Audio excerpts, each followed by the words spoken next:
అందరికీ నమస్కారం అండి. ఈరోజు మనం 2011వ సంవత్సరంలోని చందమామ కథల పుస్తకంలోని హరిదాసు బుద్ధి అనే కథ గురించి చెప్పుకుందాం. ఈ కథ రచించింది ఆరుపల్లి గోవిందరాజులు గారు. సీతాపురం గ్రామంలో కామాక్షయ్య అనే ఒక హరిదాసు ఉండేవాడు.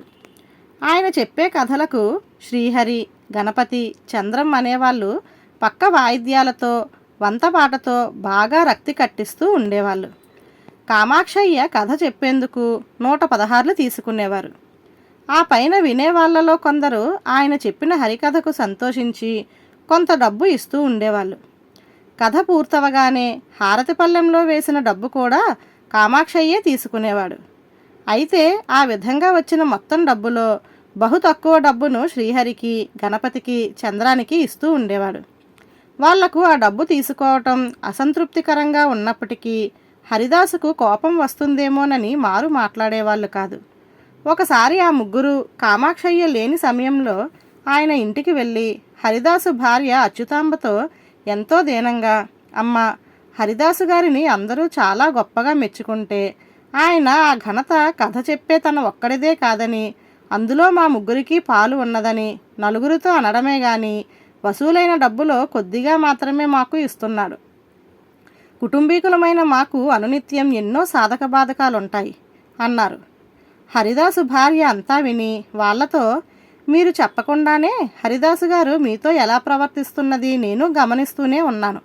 ఆయనకు నచ్చిన మాట ఏదైనా చెబితే తీవ్రంగా కోపగించుకుంటాడు అన్నది. అమ్మ, ఆ సంగతి మేము ఎరిగినదే.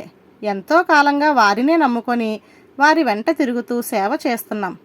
ఇప్పుడు ఈ వయసులో ఈ వృత్తిని మాని ఏ కాయ కష్టమో చేసుకొని బ్రతకలేం కదా అన్నారు శ్రీహరి, గణపతి, చంద్రం. హరిదాసు భార్య కొంచెం సేపు ఆలోచించి, సరే, వీలు పడినప్పుడు నేను వారితో మిమ్మల్ని గురించి చెబుతాను. ఊరికే మనసును కలత పెట్టుకోకండి అన్నది. ఆ రోజు హరిదాసు ఇంటికి రాగానే అచ్యుతాంబ ఆయనతో వాయిద్యగాళ్ల గురించి చెప్పి, మీరు చెప్పే కథలు రక్తి కట్టడానికి వాళ్ళ సాయం చాలా ఉన్నదని అందరితో చెబుతూ ఉంటారు. మరి మీకు వచ్చే డబ్బులో వాళ్లకు న్యాయమైన భాగం ఇవ్వవచ్చు కదా అన్నది. ఆ మాటలకు హరిదాసు కోపంగా, ఈ న్యాయాన్యాయాల సంగతి నాకు తెలియంది కాదు. ఇక ముందు వాళ్ళను గురించిన ప్రసక్తి నా దగ్గర తేకు అన్నాడు. కొంతకాలం జరిగింది. హరిదాసు తన కుమార్తెకు యోగ్యుడైన వాడితో ఘనంగా వివాహం జరిపించాడు. ఆ తరువాత కొంత మాగాణి పొలం కొనుక్కున్నాడు. అయినా ఎన్నో ఏళ్లుగా తన వెంట ఉంటున్న వాయిద్యగాళ్లకు డబ్బు ఇవ్వడంలో పిసినారుతనం చూపిస్తూనే ఉన్నాడు.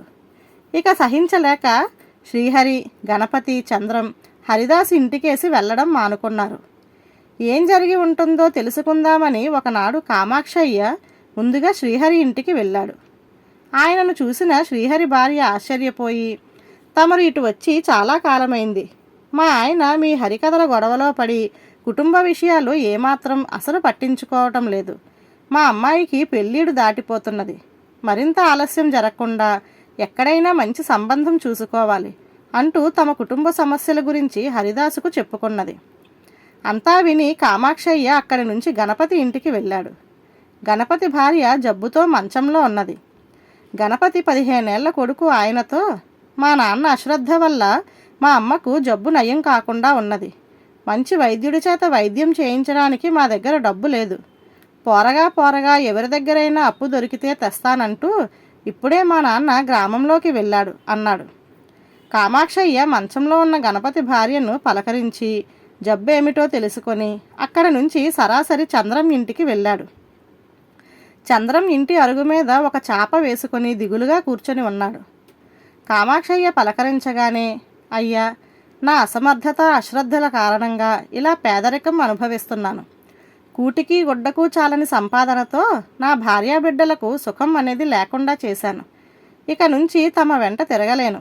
పెద్దవాణ్ణి అయిపోయాను. ఓపిక సన్నగిల్లింది అన్నాడు. అలాగా అంటూ కామాక్షయ్య చిన్నగా నవ్వి ఇంటికి పోయి వెంటనే వాళ్ళ ముగ్గురిని పిలిపించి ఊరి పెద్దల సమక్షంలో వాళ్ళు తనను గురించి ఏమనుకుంటున్నది నిర్భయంగా చెప్పమన్నాడు. హరిదాస్ అంటే విసిగిపోయి తెగతెంపుతో ఉన్న శ్రీహరి, గణపతి, చంద్రం ఆయన పిసినిగొట్టు, ధనాసాపరుడు అంటూ నిర్మోహమాటంగా చెప్పేశారు. అప్పుడు కామాక్షయ్య ఇంట్లో నుంచి 3 సంచుల్లో డబ్బు తెచ్చి వాళ్ళ ముందు పెట్టి, మీరు నన్ను అపార్థం చేసుకునేందుకు తగిన కారణాలే ఉన్నవి. కానీ నేను మీ మేలు కోసమే ఇవ్వదలిచిన డబ్బులో సగం మీకిస్తూ సగం నా దగ్గర దాచాను. మీలో నాకున్న నిగ్రహ శక్తి లాంటిది లేదు. ముందే ఈ డబ్బు ఇచ్చి ఉంటే దుబారాగా ఖర్చు చేసి వయసు మీరాక ఏ పని సక్రమంగా చేయలేక అవస్థల పాలై ఉండేవారు అన్నాడు. అయ్యా, ఆ మాట నిజమే అన్నాడు శ్రీహరి.